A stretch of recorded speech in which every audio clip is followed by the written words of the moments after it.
Mais ciência e tecnologia para uma só saúde e bem-estar global.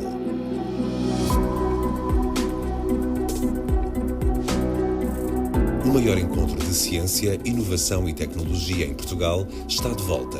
Desta vez é na cidade do Porto que a comunidade científica se junta para debater o impacto da ciência de hoje para o futuro da saúde e bem-estar global que queremos amanhã. Vamos debater como a inteligência artificial está a transformar a saúde em todo o mundo, nomeadamente no diagnóstico precoce de grandes doenças, ou como as mudanças ambientais e de estilo de vida se refletem na saúde humana, entre muitos outros tópicos que iremos abordar.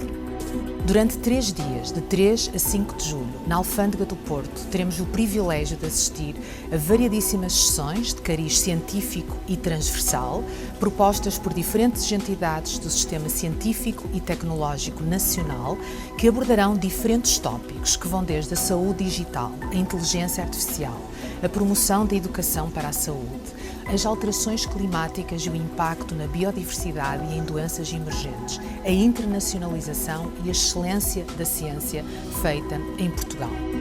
São muitos os especialistas nacionais e estrangeiros que trazem a sua experiência para o diálogo e partilha de conhecimento.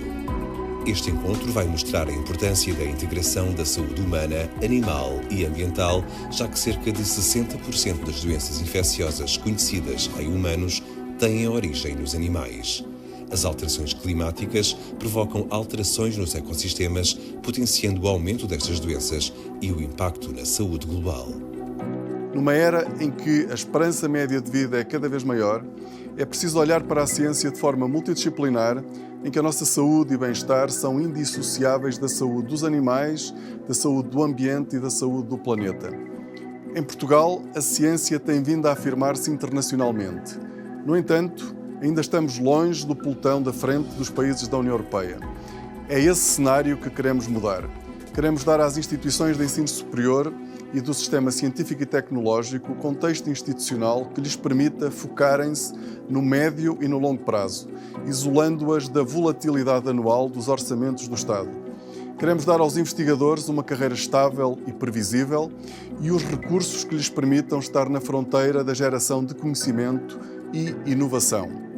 O Encontro Ciência é uma boa oportunidade para nos encontrarmos e debatermos as preocupações e os caminhos que nos levarão à linha da frente. Estamos à vossa espera no Porto. Inscreva-se em encontrociencia.pt. Esperamos por si. Excelentíssimas senhoras, excelentíssimos senhores, sejam bem-vindos à sessão de abertura do Ciência 2024, Encontro com a Ciência e a Tecnologia em Portugal. Ao longo dos próximos 3 dias, a comunidade científica nacional reúne-se na Alfândega do Porto para debater o tema Mais Ciência para uma só saúde e bem-estar global, numa iniciativa da Fundação da Ciência e Tecnologia e da Agência Nacional para a Cultura Científica e Tecnológica Ciência Viva, coorganizada pela Universidade do Porto. A abrir a sessão, usará da palavra o vice-presidente da Câmara Municipal do Porto, Filipe Araújo.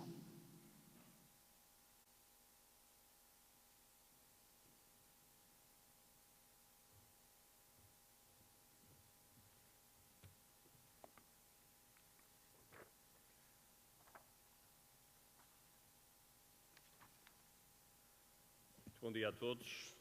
Senhor Ministro da Educação, Ciência e Inovação, Professor Dr. Fernando Alexandre, Senhora Secretária de Estado da Ciência, Professora Doutora Ana Paiva, Senhora Presidente da Fundação para a Ciência e Tecnologia, Professora Doutora Madalena Alves, Senhora Presidente da Agência Nacional da Cultura Científica, Doutora Rosalia Vargas, Senhor Vice-Reitor da Universidade do Porto, Professor Dr. Pedro Rodrigues, meu caro amigo, Senhora Comissária do Encontro de Ciência de 2024, a Professora Doutora Salomé Pinho, minhas senhoras e meus senhores. É com muita satisfação e interesse que represento o município na abertura da Ciência 2024 e queria começar por agradecer, obviamente, o convite para estar aqui presente nesta sessão, saudar a FCT, a Universidade do Porto, a Agência Ciência Viva pela organização deste encontro. É muito gratificante para a cidade do Porto receber o maior fórum de ciência do país. O Ciência 2024 distingue-se pelo interesse e abrangência dos temas em análise, bem como pela qualidade dos oradores convidados. Trata-se, sem dúvida, de um momento ímpar de reflexão e debate sobre questões da maior relevância científica. E como vice-presidente do município, fico muito satisfeito por a nossa cidade acolher um encontro científico desta dimensão, importância e também projeção internacional, e por isso quero saudar a escolha do Porto para receber o Ciência neste ano de 2024. A nossa cidade tem a felicidade de integrar na sua comunidade académica e científica diversas instituições de excelência internacional com grande capacidade de investigação e inovação. Recordo, a propósito, que a Universidade do Porto é o maior produtor de ciência do país e que o nosso ecossistema de inovação tem relevado ser, a nível nacional, um dos mais dinâmicos e com maior capacidade de criação de valor. E, por conseguinte, faz todo sentido que o Porto seja a cidade anfitriã do Ciência 2024. O município do Porto tem, aliás, procurado promover a cidade enquanto território de cooperação e intercâmbio científico entre decisores, instituições e investigadores. Sabemos bem como a ciência é fundamental, quer para expandir as fronteiras do conhecimento, quer para converter esse conhecimento em produtos, em serviços, em tecnologias de valor acrescentado. Estamos conscientes de que os encontros entre investigadores possibilitam o desenvolvimento de saberes e competências ao promoverem o contacto entre realidades académicas, científicas e profissionais muito diversas. O diálogo entre investigadores com origens e currículos e vivências diferentes é determinante na construção de soluções científicas para os desafios do nosso tempo. Aproveito por isso também para saudar todos os oradores e os participantes do Ciência deste ano, Ciência 2024, que com muito prazer recebemos na nossa cidade. O Porto também é conhecido pela sua hospitalidade e tem muito gosto em acolher todos aqueles que prezam a partilha do conhecimento, como acontece com os oradores e participantes deste encontro. Minhas senhoras e meus senhores, o tema do Encontro da Ciência 2024 é da maior importância e atualidade. Refiro-me, obviamente, ao conceito de uma só saúde, que depende do desenvolvimento científico e tem impactos profundos no bem-estar global. Por estarem profundamente interligadas, as questões da saúde relativas ao ambiente, às pessoas e aos animais, elas devem ser tratadas em conjunto e numa lógica multidisciplinar. A pandemia do Covid-19 veio, aliás, reforçar a importância da abordagem da saúde numa perspectiva holística e transdisciplinar, ou seja, considerando aquilo que são as ligações e sinergias entre saúde humana, animal, ambiental. Na gênese da crise pandémica esteve muito provavelmente a transmissão do vírus SARS-CoV-2 aos humanos a partir de um animal intermediário. As doenças infecciosas transmitidas de animais para seres humanos, as zoonoses, já estão a ser potenciadas por problemas ambientais, como, por exemplo, a desmatação das florestas primárias. De resto, as alterações climáticas agravam os problemas de saúde e impulsionam as mortes prematuras. Temperaturas elevadas, ondas de calor excepcionais, secas extremas e prolongadas, a poluição do ar, a poluição da água, os incêndios florestais arrasadores, as chuvas torrenciais, as catástrofes naturais devastadoras têm, obviamente, um forte impacto na saúde humana. Devido às alterações climáticas, registra-se hoje um aumento das doenças respiratórias, das alergias, além das doenças infecciosas, como a malária, como a cólera ou o dengue. Estas últimas doenças, que associamos normalmente aos trópicos, são cada vez mais globais e estão a chegar também aos países da Europa, em boa medida também por causa das alterações climáticas. Mas também as doenças cardiovasculares, o cancro, são potenciados também pela mudança do clima, assim como diversos problemas de saúde mental, nomeadamente aquilo que chamamos de ansiedade climática. Há também uma crescente degradação das condições de salubridade e de acesso a recursos naturais, em particular nos países em desenvolvimento e entre as populações mais pobres. Acresce que a produção agrícola mundial tem sido fortemente afetada pelas alterações climáticas, facto que compromete uma dieta alimentar rica e equilibrada. Por outro lado, as alterações climáticas prejudicam gravemente a conservação dos ecossistemas naturais. Nas últimas décadas, a biodiversidade mundial diminuiu de forma continuada e alarmante. Ao limitar o acesso a alimentos, ao limitar o acesso à água, ao disseminar doenças e pragas, ao destruir habitats críticos, os fenómenos climáticos extremos colocam em risco de extinção várias espécies de animais e plantas. Considerando tudo isto, o conceito Uma Só Saúde deve ser adotado não apenas enquanto abordagem científica, mas também enquanto abordagem política face à emergência climática que estamos a viver.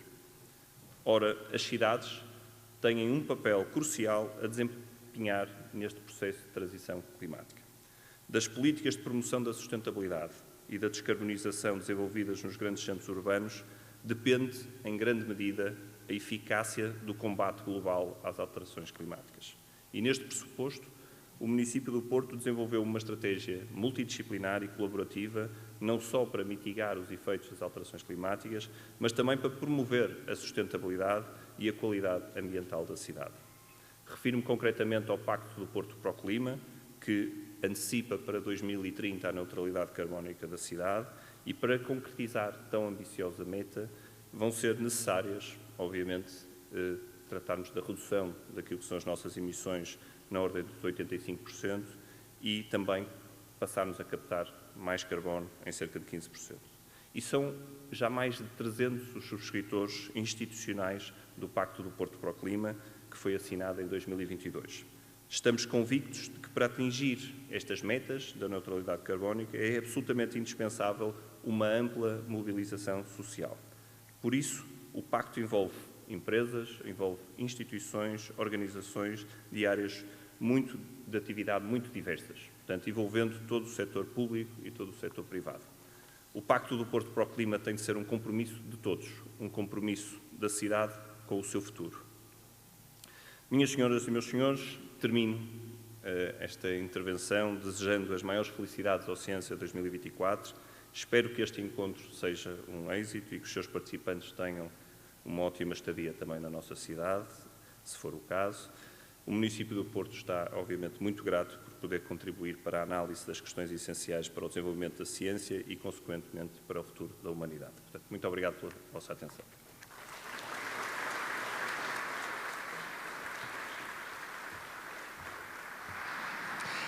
Segue-se o vice-reitor da Universidade do Porto para a Investigação e Inovação, Pedro Rodrigues.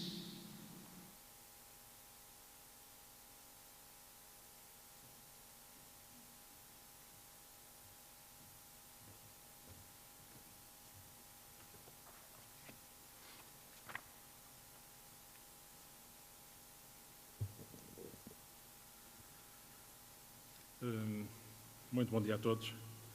Sr. Ministro da Educação, Ciência e Inovação, professor Fernando Alexandre, com grandes cumprimentos. A Secretária de Estado, a professora Ana Paiva, também. Queria cumprimentar, obviamente, o meu antecessor, o Vice-Presidente da Câmara, a engenheira Filipe Araújo, e, naturalmente, o Presidente da Fundação da Ciência e Tecnologia, Dona Alves, e o Presidente da Ciência Nacional para a Cultura Científica, a professora Rosália Vargas. E um grande também cumprimento à Comissária do Encontro de Ciência 2024, Salomé Pinha. Queria estender os meus cumprimentos, sobretudo, e agora de maneira mais calorosa, a todos os responsáveis pelas instituições de ensino superior, institutos de investigação e unidades de investigação que levam a cabo a tarefa difícil de promover a ciência e a inovação em Portugal. Sei que estão aqui muitos responsáveis, muitos que fazem parte dessas instituições e, portanto, queria o meu grande, digamos, cumprimento e abraço caloroso é para essas pessoas que no dia-a-dia, no terreno, tomam conta das instituições e fazem a ciência e a inovação progredir da forma que têm progredido. Minhas senhoras e meus senhores, é com enorme prazer e orgulho que a Universidade do Porto, que represento aqui hoje, acolhe o Encontro de Ciência na minha cidade, na cidade do Porto. O engenheiro Filipe Araújo já falou dela, a cidade do liberalismo, a cidade da inovação, a cidade, enfim, que trouxe a Portugal tantas coisas boas e que, naturalmente, também traz mais uma, que é este Encontro de Ciência 2024. Queria agradecer a todos os presentes, especialmente aos oradores, que vão generosamente contribuir com as intervenções neste evento, bem como aqueles, de uma forma ou de outra, decidiram participar no Encontro de Ciência 2024. Não posso deixar também de saudar e agradecer à Fundação para a Ciência e Tecnologia, a FCT, e a Ciência Viva, pela confiança depositada na Universidade do Porto para organizar esta edição.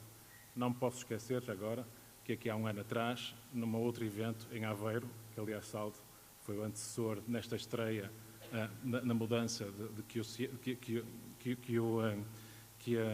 o encontro passasse de Lisboa e começasse a ser, enfim, corresse vários outros locais do país, foi dito publicamente que a Ria de Aveiro ia desaguar no Rio Douro no próximo ano. É uma geografia, bem sei, bastante criativa, foi do antigo Primeiro-Ministro, mas cá estamos no Rio Douro, é verdade, e estamos bem próximos dele, como sabem, é só saírem cá fora e já o vão ver. Portanto, cá estamos. O tema este ano, mais ciência para uma só saúde e bem-estar global, não podia ser mais pertinente. O meu antecessor já falou disso, mas a recente pandemia global, de facto, evidenciou a necessidade de uma abordagem integrada e colaborativa da ciência, onde a saúde humana, animal e ambiental, de que se fala muito, são vistas como uma só coisa. E esta visão integradora e holística é essencial para enfrentarmos os desafios complexos do nosso tempo.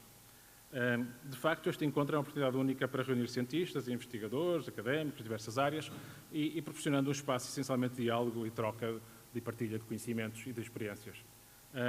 A presença de centenas de oradores e de milhares de participantes nos próximos 3 dias serão de intenso e frutífero intercâmbio de ideias, tenho a certeza que é o que vai acontecer. No decorrer destes dias, que agora seguirão, temos o privilégio de assistir a mais de meia centena de sessões plenárias e temáticas. Não podemos fazer todas, houve muitas propostas, apesar da Alfândega ser um edifício fantástico e enorme, com imensa capacidade, não tem a capacidade para o nosso sistema científico nacional estar todo presente, mas cá estamos, e vão abordar temas cruciais, como foram mostrados no vídeo, desde a inteligência artificial, responsabilidade social, terapias de futuro, sustentabilidade para o século XXI, digitalização da ciência, enfim, um sem número vasto de temas. Temas que refletem, no fundo, as preocupações e avanços da nossa comunidade científica, sempre com o objetivo de melhorar a qualidade de vida da sociedade. É com particular satisfação que vemos também a participação ativa de jovens estudantes do ensino secundário, que terão a oportunidade de apresentar os seus projetos científicos. Esta é uma excelente forma de promover e inspirar as futuras gerações para mostrar que a ciência é uma jornada contínua de descoberta e inovação. Minhas senhoras e meus senhores, não há como negar a importância da ciência como motor de desenvolvimento e prosperidade nas sociedades contemporâneas.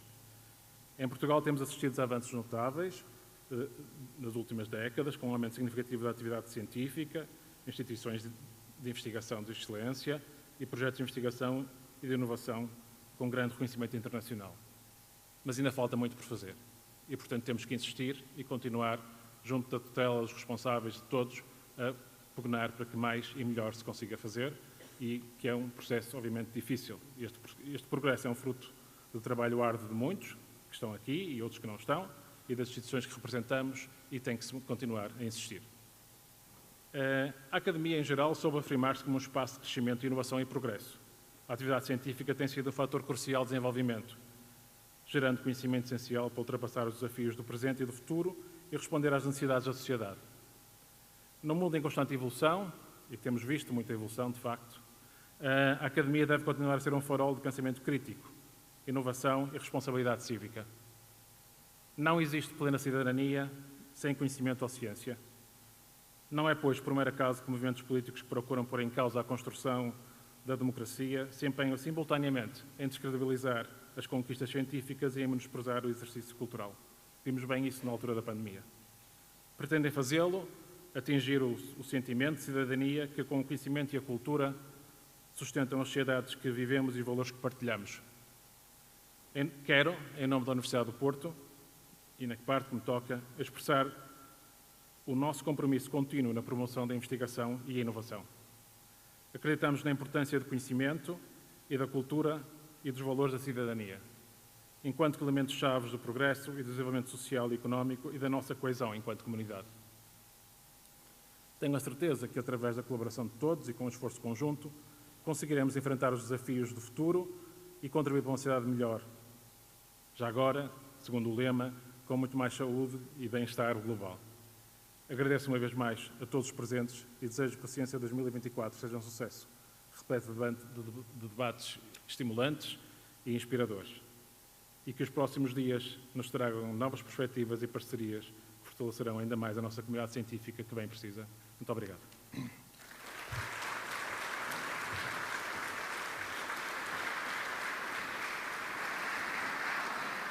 Momento agora para a intervenção da Comissária do Encontro Ciência 2024, a investigadora Salomé Pinho, do I3S, Instituto de Investigação e Inovação em Saúde, da Universidade do Porto.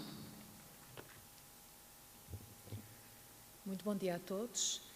Antes de mais, gostaria de apresentar os meus respeitosos cumprimentos ao Sr. Ministro da Educação, Ciência e Inovação, professor Dr. Fernando Alexandre, ao Sr. Vice-Presidente da Câmara Municipal do Porto, Engenheiro Filipe Araújo, à Sra. Secretária de Estado da Ciência, professora Dra. Ana Paiva, à Sra. Presidente para a Fundação para a Ciência e Tecnologia, professora Dra. Madalena Alves, à Sra. Presidente da Agência Nacional da Cultura Científica, Dra. Rosalia Vargas, ao Sr. Vice-Reitor da Universidade do Porto, professor Dr. Pedro Rodrigues, e a todos aqui presentes e representantes das mais variadas entidades do Sistema Científico e Tecnológico Nacional, assim como todas as entidades académicas e políticas aqui representadas.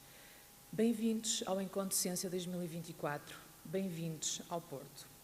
Foi com enorme orgulho e uma enorme honra que aceitei desde o primeiro instante o convite da Sra. Presidente da FCT, professora Madalena Alves, reforçado pelo Sr. Vice-Reitor da Investigação e Inovação da Universidade do Porto, professor Pedro Rodrigues, em ser a comissária do Encontro Ciência 2024.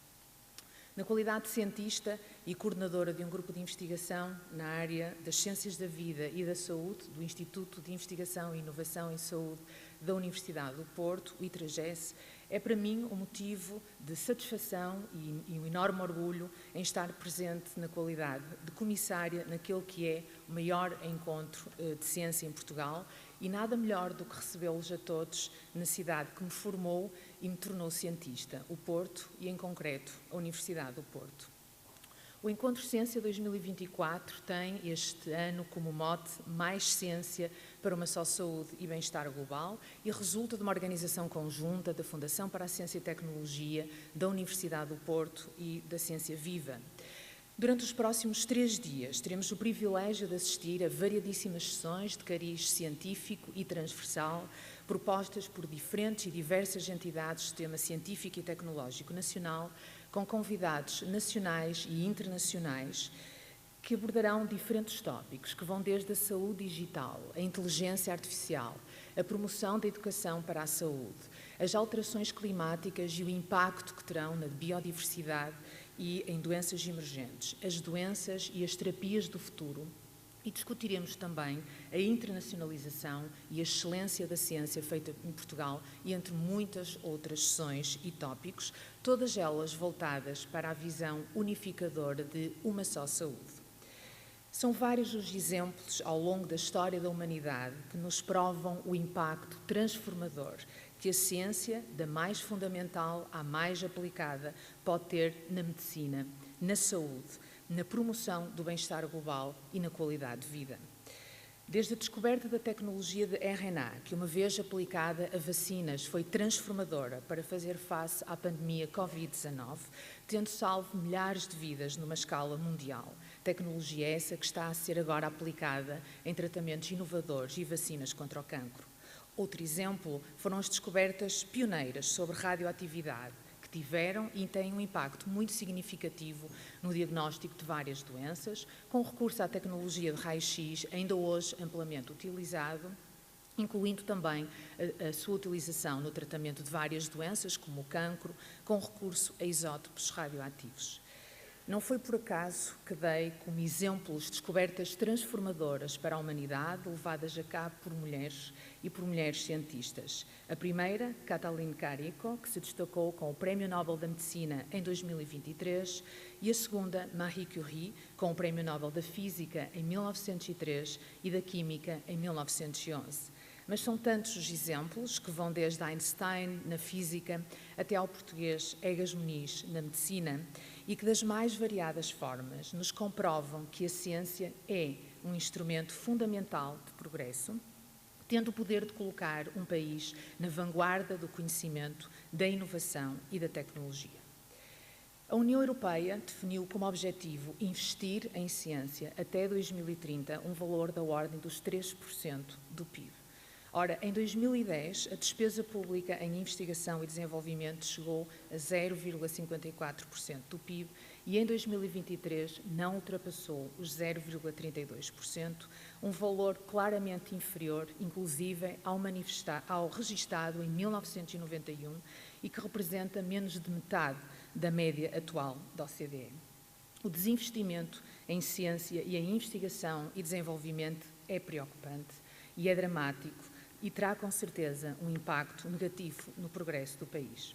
O investimento em ciência é, em todos os países, uma condição do seu desenvolvimento, da formação avançada e diferenciada, da criação de valor, da criação de emprego e da melhoria das condições de vida dos cidadãos e do progresso em geral.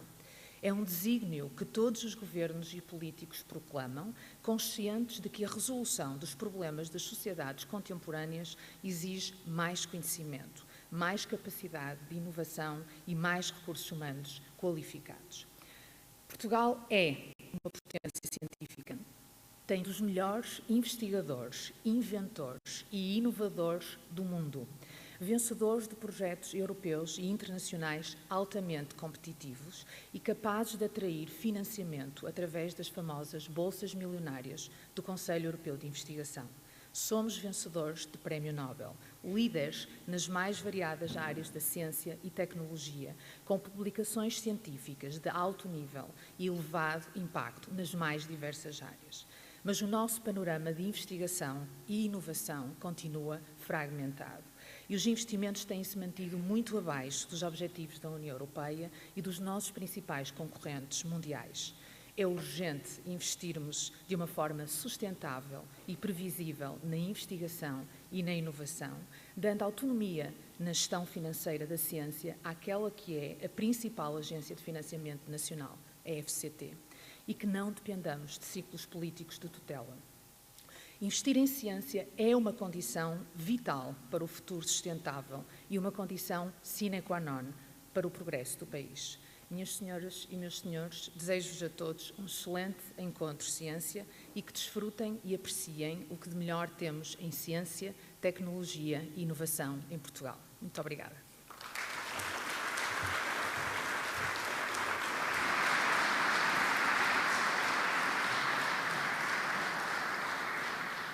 Segue-se a Presidente da Agência Nacional da Cultura Científica Ciência Viva, Rosalia Vargas.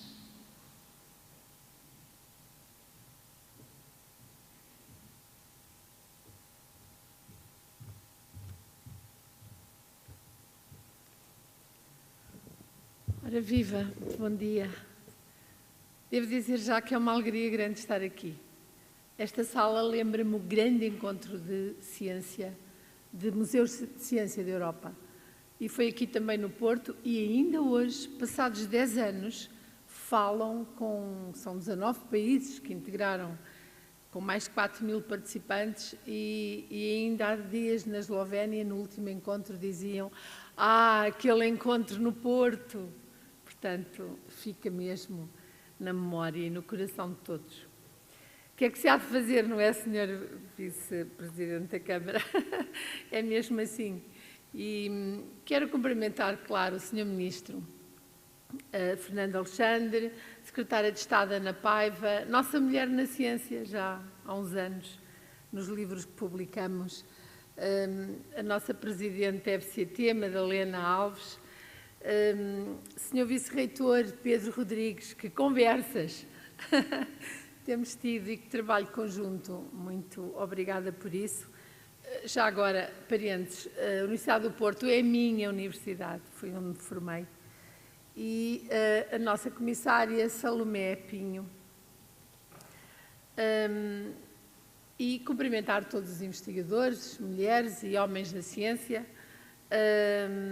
no nosso país e que são extraordinários.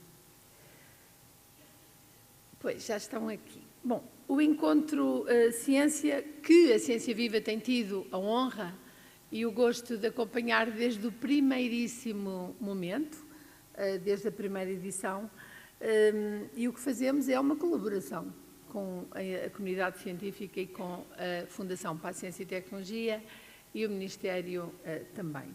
Portanto, é este trabalho conjunto que nos anima.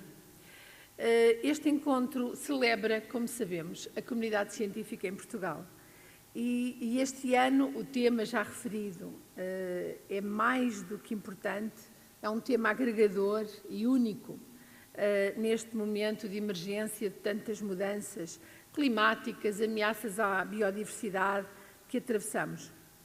A nossa saúde e o bem-estar é aquilo que ambicionamos e isso depende de tantos fatores tão complexos e das ligações entre a natureza e a sociedade. E, claro, os cientistas estão sempre na linha da frente dessa missão.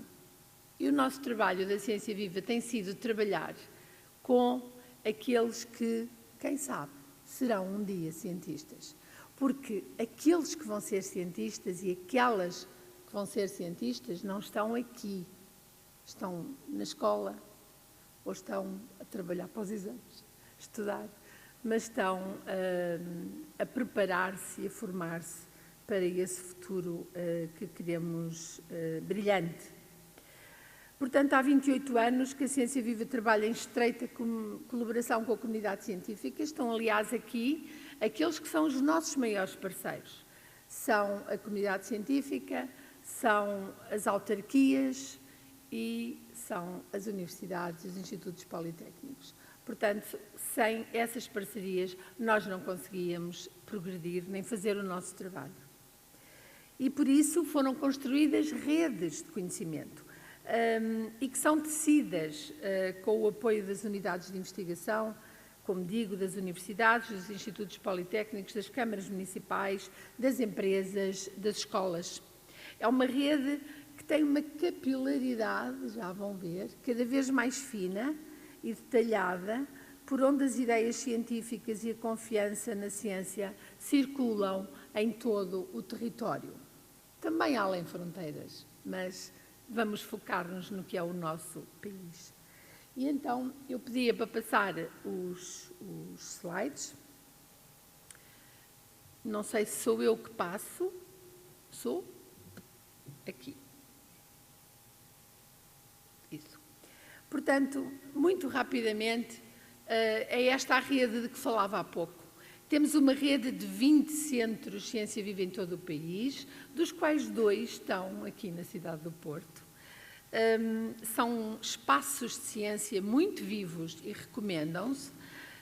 Estão mais em preparação. Temos 20 escolas de Ciência Viva em cada centro de Ciência Viva, e isso são mesmo uma escola onde os pequenos alunos do pré-escolar e do primeiro ciclo passam uma semana inteirinha de aulas dentro do museu. Não vão à escola deles, vêm com os seus professores. E isso é uma experiência inesquecível em todo o país. Também estamos a trabalhar noutra rede, que são as Quintas Ciência Viva.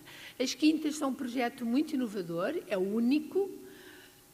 Temos-lo apresentado em vários fóruns nacionais e internacionais e vão trazer um novo modelo de centro de ciência, de Science Center. É um misto entre algo que é um museu interativo e uma quinta de produção real de produto. E, claro, os nossos 895, quase 900 clubes de Ciência Viva na escola, que fazemos em parceria com o Ministério da Educação e que é extraordinário. E é um trabalho que é ancorado pelos centros de Ciência Viva, porque eles estão em todo o país e funcionam como hubs, como pontos de acompanhamento desses clubes de Ciência Viva na escola que vão crescer ainda mais. E o que é que nós costumamos dizer quando vemos este mapa? Dizemos, Portugal tem muita pinta. Mas não foi sempre assim. Vamos recuar a 2005, onde Portugal está na zona cinzenta, no que respeita à literacia científica. O Eurobarómetro é um instrumento da Comissão Europeia que sai não todos os anos, é de 5 em 5 anos, ou de 10 em 10, de 8 em 8, conforme. E em 2005 saiu, não fui mais atrás, este já é suficientemente penoso para nós. A literacia científica estava mal colocada, digamos assim. Em 2021, que foi o último Eurobarómetro que saiu, não é que Portugal está nos primeiros lugares, em quase todos os indicadores. E, como bem ali...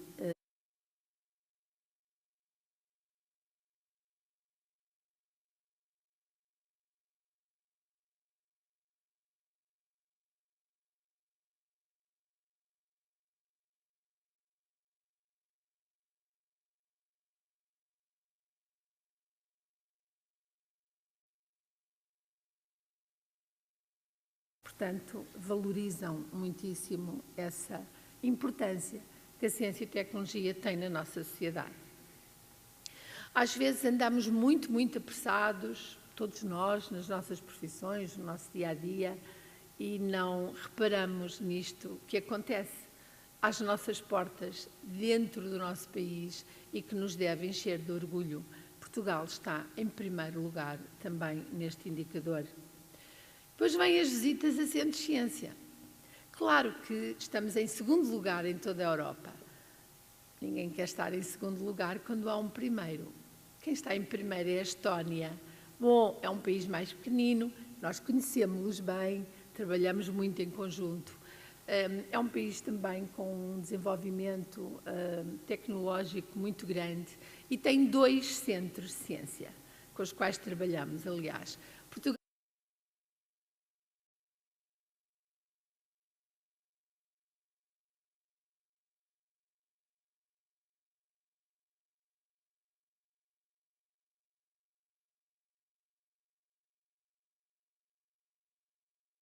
respondemos de uma forma muito positiva. Nos outros indicadores todos, que não os trago aqui, estamos em todos acima da média europeia. São 28 anos de ciência viva no país e trabalhamos com a ciência na sociedade, para a sociedade, com a sociedade, e isso é realmente importante. Queria só terminar dizendo que vão ver, em algumas sessões de investigadores, vão ver jovens. Tratem-nos bem, porque eles estão muito nervosos. São 29 alunos de 12 grupos.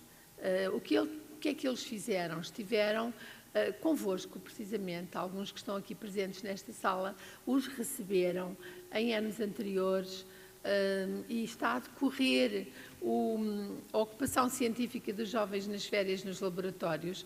É um nome muito comprido para uma coisa muito bonita que existe há 28 anos, já foi referência na Nature e, de facto, é receber jovens, e são os nossos investigadores, mulheres e homens da ciência, que os recebem nos seus laboratórios de uma forma muito generosa, em que eles mergulham em ambiente real de investigação. Alguns vão ser cientistas, outros e outras não. O que importa é que estejam preparados para fazer escolhas e é isso que nós queremos proporcionar. Portanto, quando os virem a abrir as sessões, eles não demoram mais que 2, 3 minutos. Batam-lhe muitas palmas, porque eles merecem. Obrigada.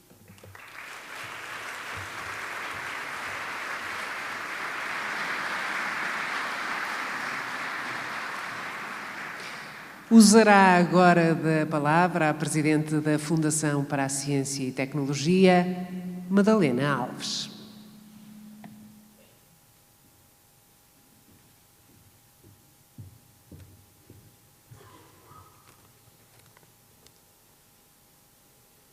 Muito bom dia a todas e a todos.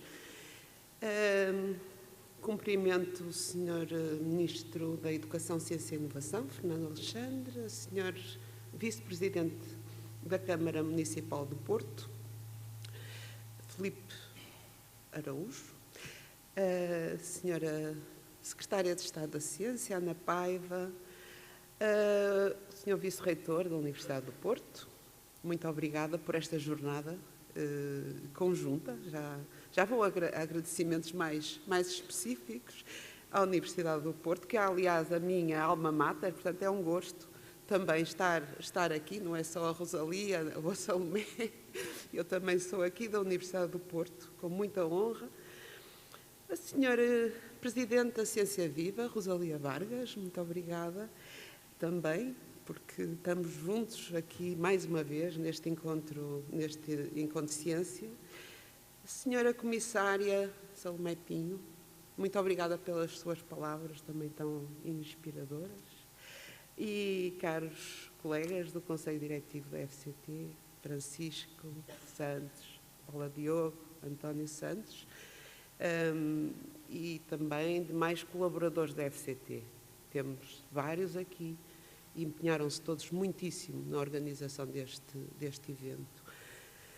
Caras e caros colegas, professores, investigadores, membros da comunidade científica nacional, caros membros dessa comunidade que é tão marcante e que está aqui bem representada, muito obrigada por estarem aqui e espero que seja um encontro de ciência de facto participado, partilhado e relevante para todos e para a ciência em particular. É um encontro de ciência, mais uma vez, descentralizado e mais uma vez organizado pela FCT em parceria com a Ciência Viva e nesta edição com a Universidade do Porto. Agradeço ainda o apoio institucional a este encontro do Ministério da Educação, Ciência e Inovação e da Secretaria de Estado da Ciência. Muito obrigada, Sr. Ministro e Sra. Secretária de Estado, por estarem aqui hoje nesta sessão e neste encontro de ciência. O encontro de ciência, e este em particular, traduz uma determinação conjunta em promover a ciência como um dos pilares fundamentais para a nossa sociedade e para o progresso da nossa sociedade. E, portanto, esta determinação conjunta, e estarmos aqui todos, é muito, muito importante. O conceito de uma só saúde, como já foi amplamente referido, destaca a interconexão entre a saúde humana, ambiental e animal, refletindo a necessidade de abordagens integradas e colaborativas para enfrentar desafios globais. E em termos de rápidas mudanças climáticas e pandemias, a ciência, como já todos percebemos, desempenha um papel crucial na promoção de um bem-estar global. E a ciência, na verdade, salvou-nos, não é? Salvou a humanidade e vai salvar mais. E, portanto, é muito importante que não esqueçamos isso mesmo. Um agradecimento muito especial à Universidade do Porto, a toda a equipa, porque acolheu de forma tão entusiasta e competente este encontro Ciência 2024 e dedicou tanto do seu tempo e experiência a esta organização. À Ciência Viva agradeço também todo o apoio e, em especial, aquilo que a Rosalia referiu do envolvimento dos nossos futuros cientistas nas sessões. É muito importante essa participação. Aos colaboradores da FCT, que já referi, tanto se empenharam nesta organização, não só na organização do evento em si, mas de diferentes sessões temáticas sobre vários temas. E também um agradecimento aqui muito especial à nossa comissária, Salomé, muito obrigada. Vamos ter 6 sessões plenárias, temas tão variados como a inteligência artificial, a biodiversidade, um tema genérico sobre uma só saúde, aqui amanhã de manhã, numa sessão moderada pelo professor Alexandre Quintanilha, não sei se já cá está hoje. Vamos ter também uma sessão sobre as doenças e as terapias do futuro, amanhã mais ao fim do dia. Depois uma visão sobre a sustentabilidade para o século XXI, que será na sexta de manhã, com o professor Miguel Bastos Araújo, e ele vai dizer até onde vai a ciência e onde começa a política. E vamos ter também uma sessão sobre investigação mais digital, onde teremos o prazer de ouvir o braço armado da FCT para os serviços digitais, a FCCN, a explicar como o digital está cada vez mais ao serviço da ciência. Temos uma mostra de ciência e tecnologia muito participada, com 40 entidades do Sistema Científico e Tecnológico Nacional, envolvendo vários laboratórios colaborativos, centros de tecnologia e inovação, laboratórios associados e outras entidades relevantes do sistema. Vai ser um gosto, Sr. Ministro, acompanhá-lo nesta visita que vamos fazer de seguida, Sra. Secretária de Estado, a esta mostra. Espero que seja interessante. E agora vão ter que me ouvir, porque eu vou aproveitar este momento para partilhar alguns compromissos da FCT e dar um pouco nota daquilo que temos feito em linha com esses mesmos compromissos. E temos 4 pontos principais. Primeiro, trabalhar com direcionalidade para os investigadores e as instituições, respeitando as suas opções e escolhas e criando mecanismos e condições ágeis adequadas a uma grande diversidade de contextos. Isto é muito importante, porque hoje temos um sistema científico e tecnológico muito diverso e muito complexo. Segundo ponto, não só respeitar e promover a diversidade de percursos, mas dignificá-los e valorizá-los. Terceiro ponto, ouvir e envolver a comunidade científica em decisões importantes, como foi, por exemplo, o regulamento de avaliação das unidades de investigação. E o quarto ponto, promover a transparência, que é um valor inabalável para a FCT. O que é que temos feito? O que é que tem sido feito? Concretizou-se a primeira edição do programa FCT Tenor, que é o primeiro programa FCT dedicado exclusivamente ao apoio à contratação permanente de investigadores, proporcionando às instituições um nível muito importante de autonomia nas suas escolhas e nas suas estratégias de contratação.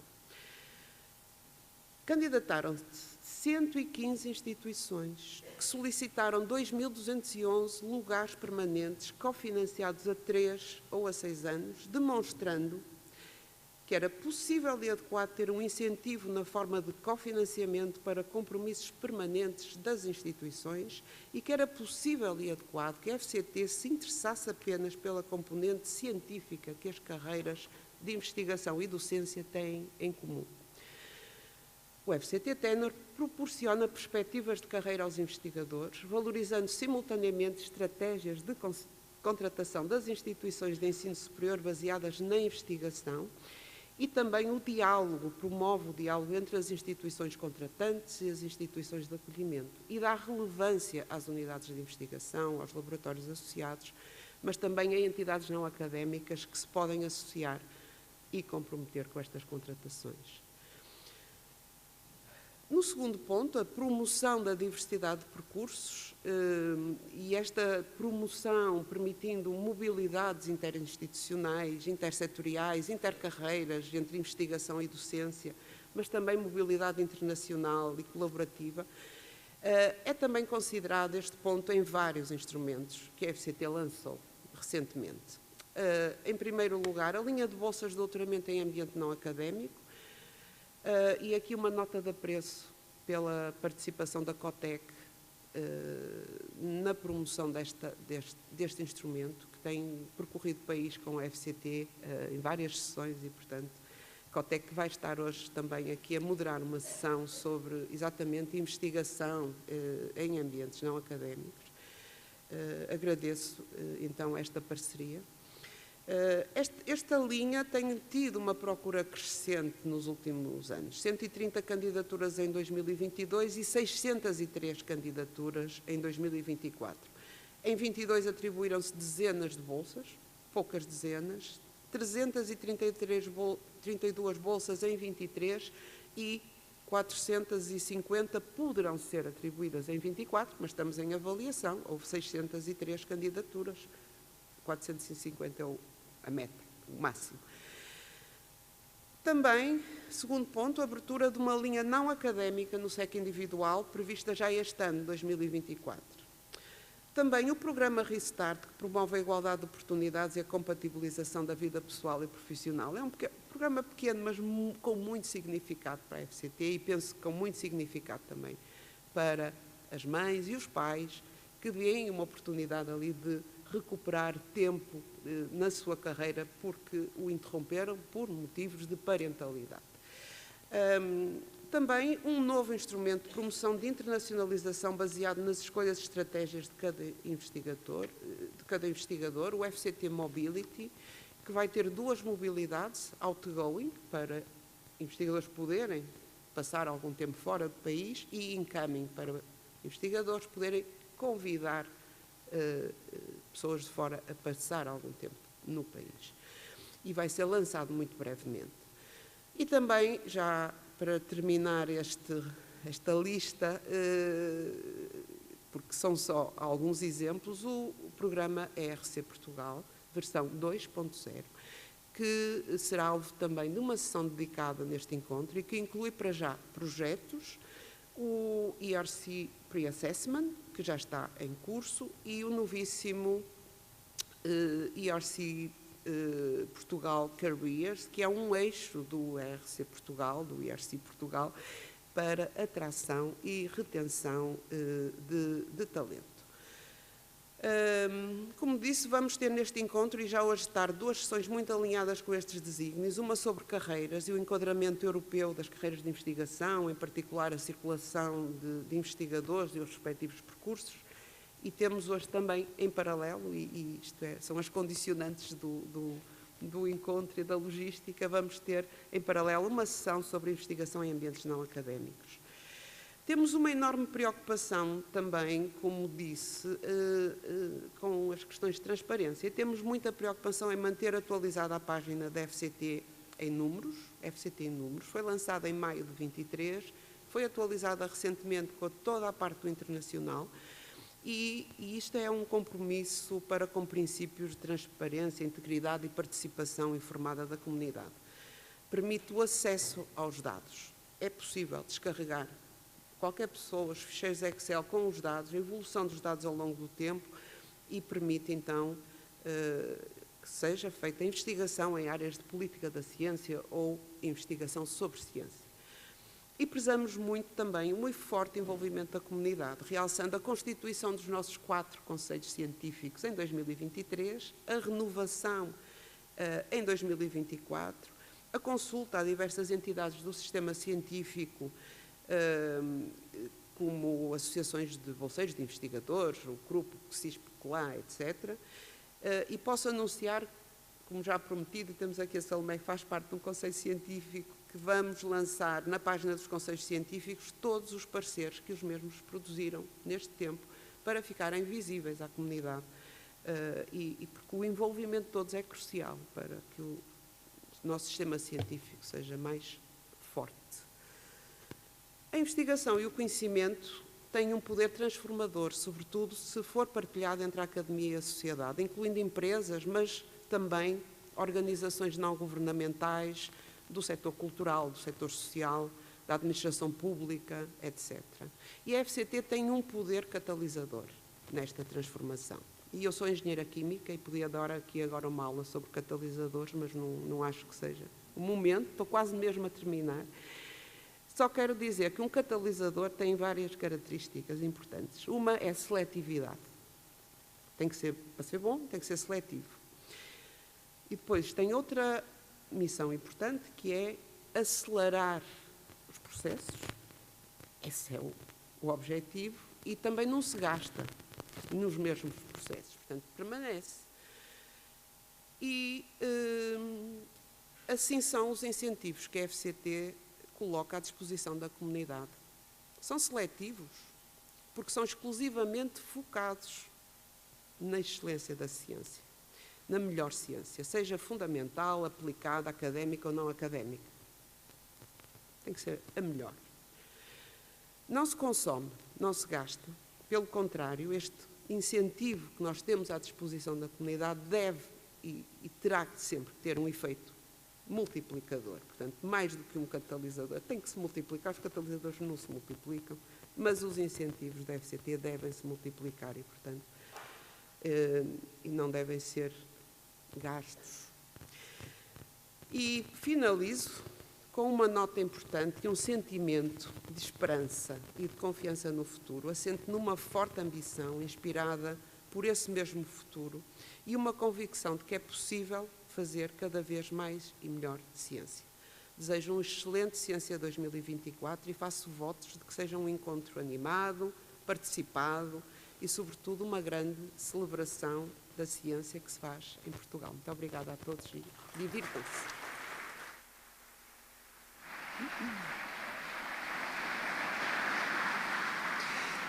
A encerrar esta sessão, temos a honra de contar com a intervenção do Ministro da Educação, Ciência e Inovação, Fernando Alexandre.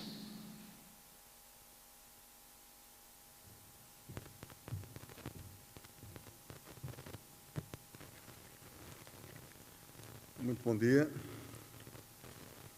É um gosto estar aqui na cidade do Porto. Sr. Vice-Presidente Filipe Araújo, muito obrigado por nos receber. Sra. Secretária de Estado Ana Paiva, Sr. Secretário de Estado Hernani Dias, Sra. Presidente da Fundação para a Ciência e Tecnologia Madalena Alves, muito obrigado pela organização deste evento. Sra. Presidente do Ciência Viva, Rosalia Vargas, muito obrigado pela colaboração na organização deste evento. Sr. Vice-Reitor Pedro Rodrigues, muito obrigado por todo o apoio que deu na organização deste encontro Ciência, aqui na cidade do Porto. E muito obrigado a Salomé Pinho por ter comissariado este encontro. Também um cumprimento especial, obviamente, a todas as investigadoras e todos os investigadores e a todos os dirigentes das entidades do Sistema Científico e Tecnológico e das instituições de ensino superior que estão aqui presentes. O mundo tem-se vindo a tornar cada vez mais complexo e difícil de decifrar. As relações de interdependência entre o global e o local, entre o macro e o micro, ou como o tema da edição do Encontro Ciência 2024 bem ilustra, entre a saúde do planeta e a saúde das pessoas, exige novas abordagens da ciência e dos processos da inovação. Até à pandemia, tinha-se vindo a acentuar uma dicotomia entre os chamados tecno-otimistas e os tecno-pessimistas. Durante séculos, a educação, a ciência, a inovação tinham sido motores de transformação e de progresso da humanidade.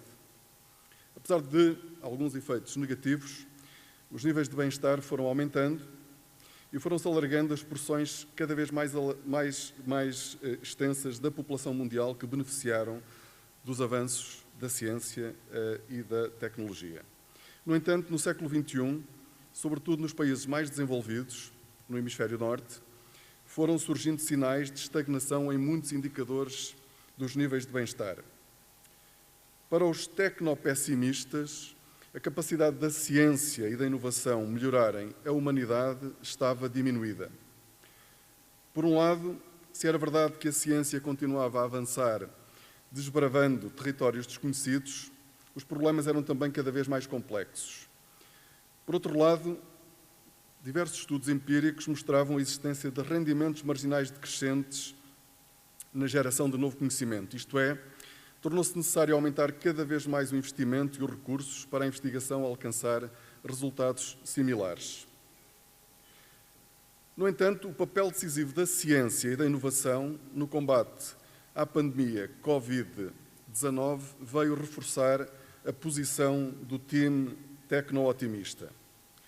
A rápida descoberta da vacina para o coronavírus, usando uma tecnologia inovadora, mostrou mais uma vez a complementaridade entre a investigação fundamental e a investigação aplicada, que permitiu salvar milhões de vidas e que retomássemos as nossas rotinas num período que ninguém antecipava que pudesse ser tão rápido. Poucas inovações tiveram um impacto económico comparável ao da vacina contra a Covid-19. Os resultados no domínio da inteligência artificial vieram também confirmar os progressos da ciência e da inovação e do seu potencial de transformação do mundo. Assim, num mundo cada vez mais complexo e em acelerada mudança tecnológica, a ciência e a inovação são cada vez mais relevantes. Num contexto geopolítico em que a Europa sente a sua relevância ameaçada, a União Europeia tem vindo a dar cada vez mais importância à ciência e à inovação. Por essa razão, e não surpreendentemente, o relatório Letta da Comissão Europeia sobre o mercado único tem como grande novidade a proposta de uma quinta liberdade para a área da investigação, educação e inovação. A Comissão Europeia reconhece que um verdadeiro espaço comum europeu que permita tornar a Europa mais coesa e competitiva tem de somar à liberdade da circulação de pessoas, de mercadorias, de serviços e de capitais uma quinta liberdade. Uma liberdade que permita criar um grande espaço europeu na área da investigação, da educação e da inovação. Portugal tem de participar de uma forma ainda mais ativa na criação desse espaço comum, que vai ser decisivo para o futuro da Europa e para o lugar de Portugal nesse futuro. A capacidade do nosso sistema científico e tecnológico estar na linha da frente das grandes agendas de investigação e inovação europeias vai ser decisiva para o futuro do nosso país. Portugal nunca conseguirá pertencer ao grupo das economias mais avançadas da União Europeia se não tiver instituições do sistema científico e tecnológico entre as melhores. É uma condição necessária. A participação em redes europeias e parcerias internacionais, como aquelas que temos já com universidades americanas, são essenciais para que a nossa investigação e inovação possa estar na linha da frente. No entanto, é necessário repensar essas parcerias, tendo o cuidado de garantir um alinhamento das novas agendas europeias com a estratégia nacional e com as estratégias regionais. É cada vez mais fundamental esse alinhamento. O alinhamento entre as agendas europeias, a estratégia nacional e as estratégias regionais, sob pena de nenhum dos instrumentos que existem nos diferentes níveis serem eficazes, terem o impacto que esperamos. O benefício que retiramos das parcerias internacionais depende, sobretudo, da nossa capacidade de iniciativa e interação com essas instituições.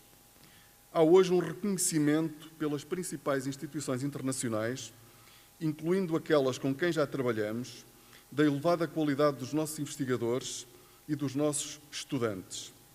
Temos de conseguir aproveitar estas parcerias, em particular com as universidades americanas, para fortalecer a nossa posição no sistema científico e tecnológico europeu. Ou seja, mais uma vez, aquilo que é relevante é como é que nós atuamos dentro das parcerias. As parcerias existem, foram criadas num contexto muito diferente daquele que hoje existe e, obviamente, elas têm que ser repensadas, porque o nosso país mudou muito, o nosso sistema científico e tecnológico é muito diferente do que era há 15 anos e o mundo mudou muito. E nós temos de estar atentos às mudanças do mundo.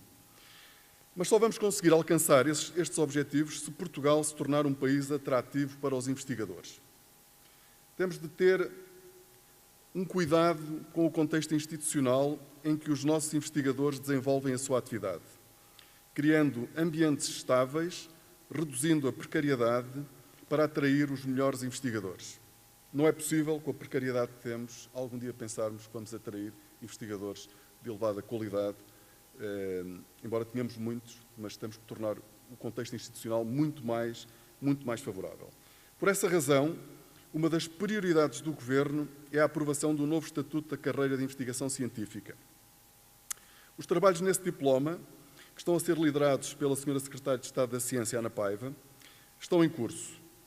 Foram já ouvidos os sindicatos, o CRUP, o CSISP, a ANICT, e estamos a ouvir os partidos com representação parlamentar. Temos já marcadas a segunda ronda de negociação com os sindicatos, que será no dia 24 de julho, para podermos aprovar em setembro o diploma em Conselho de Ministros e levá-lo ao Parlamento para discussão e aprovação. Nos próximos meses, teremos 1000 investigadores a entrar na carreira de investigação. É essencial que conheçam a carreira em que vão ingressar. Nós estamos numa situação não vou usar adjetivos, ou vou, estranha, em que nós vamos ter a entrada de imensos investigadores numa carreira que não conhecem. Isto devia nos fazer pensar. Quando alguém escolhe uma carreira, tem que saber em que carreira é que vai entrar, quais são os incentivos, quais são as categorias na carreira em que vai entrar. E, infelizmente, pela forma como os trabalhos foram conduzidos, nós tentámos, conseguíssemos aprovar em julho, não vamos conseguir, mas faremos tudo para que seja aprovado em setembro. Mas vejam o paradoxo disto. Ou seja, estamos a abrir, a aumentar, o que é muito importante, a reduzir a precariedade, a garantir condições de estabilidade, mas para uma carreira que não sabemos qual é. Tudo faremos para que essa carreira seja a melhor possível e, por isso, na nossa proposta do Estatuto da Carreira de Investigação Científica, procuramos seguir os princípios orientadores da European Framework para atrair investigação, inovação e talento empreendedor na Europa, promovendo a estabilidade e o mérito, definindo as funções do investigador de uma forma bastante abrangente e flexível e que favoreça a mobilidade intercarreiras e intersetores, que também já foi aqui referida pela Sra. Presidente da Fundação para a Ciência e Tecnologia.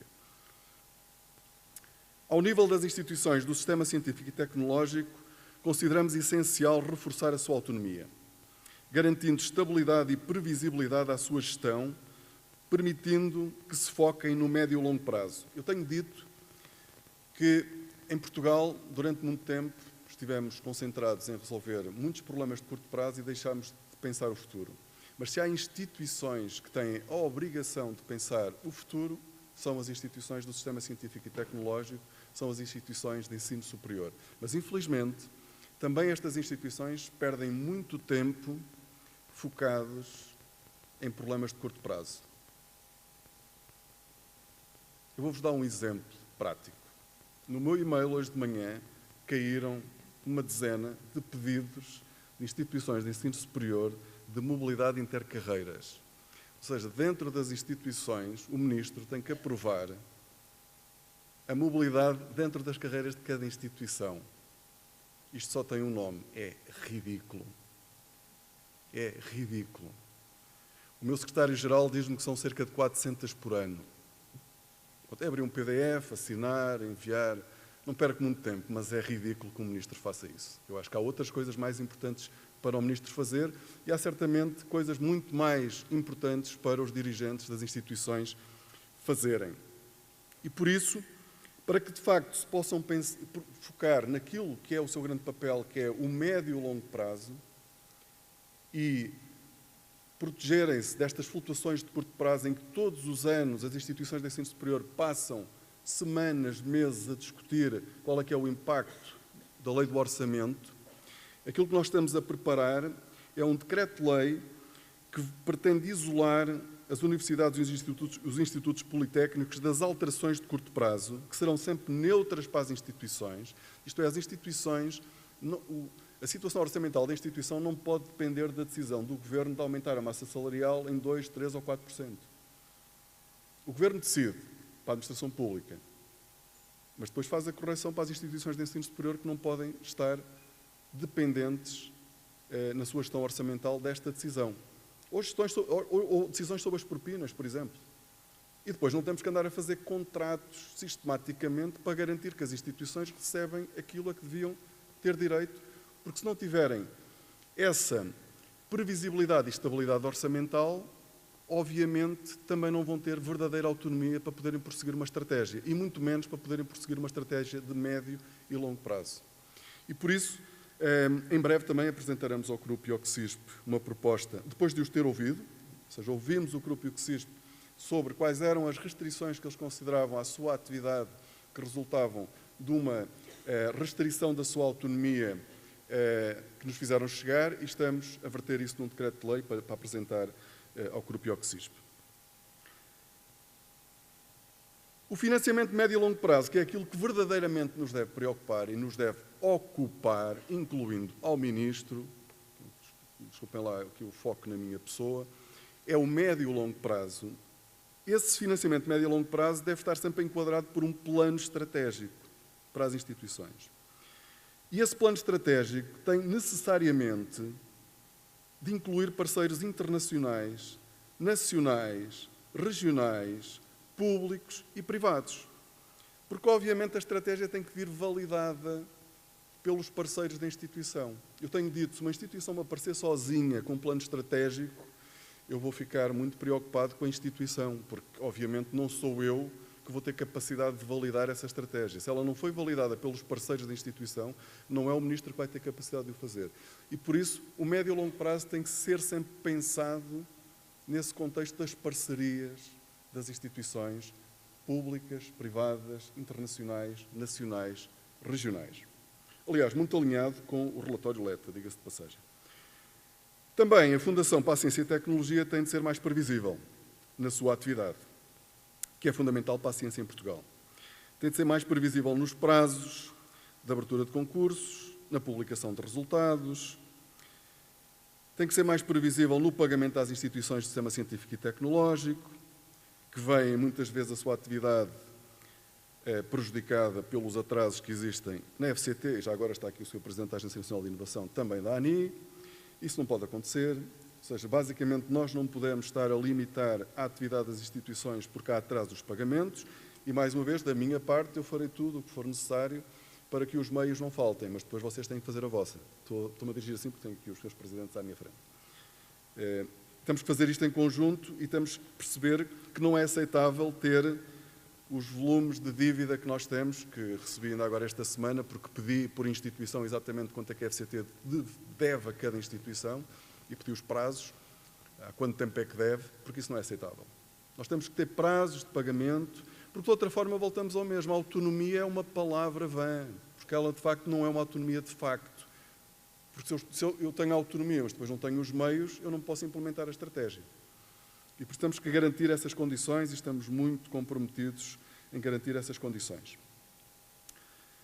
Em 2021, eu coordenei um estudo para a Fundação Francisco Manuel dos Santos, do Made in ao Created in, que era uma proposta de um novo paradigma para a economia portuguesa, que juntou dezenas de investigadores portugueses, internacionais, de instituições portuguesas, instituições internacionais.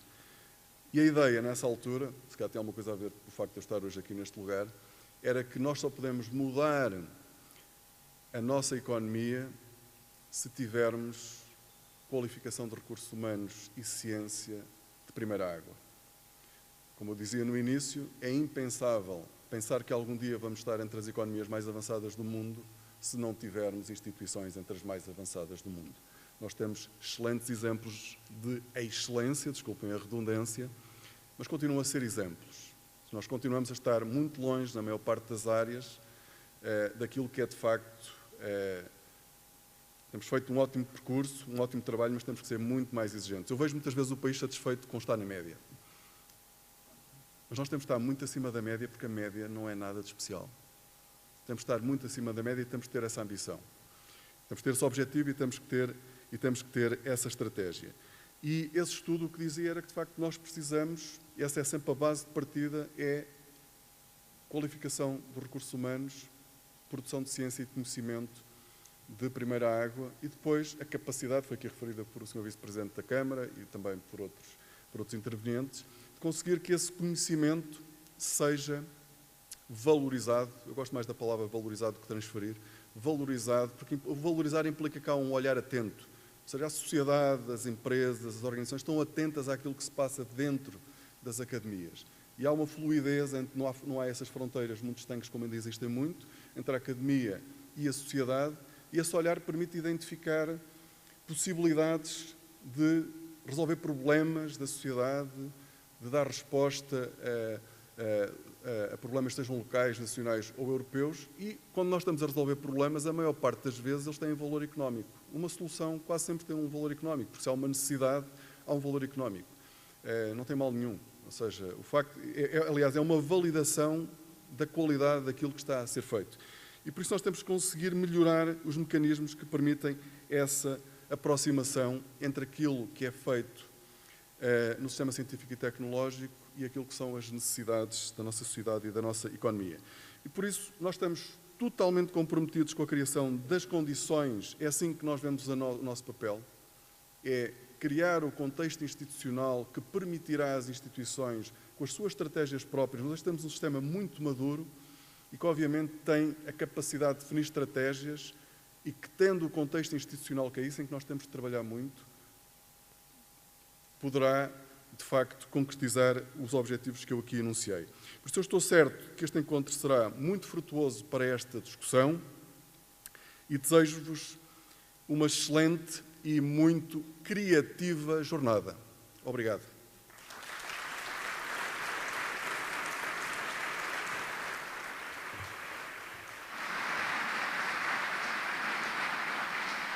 Damos assim por concluída esta sessão. Convidamos todos os presentes a descer ao piso 0 para a abertura oficial da Mostra de Ciência e Tecnologia. Retomaremos às 12 horas, nesta mesma sala, com a primeira sessão plenária do programa.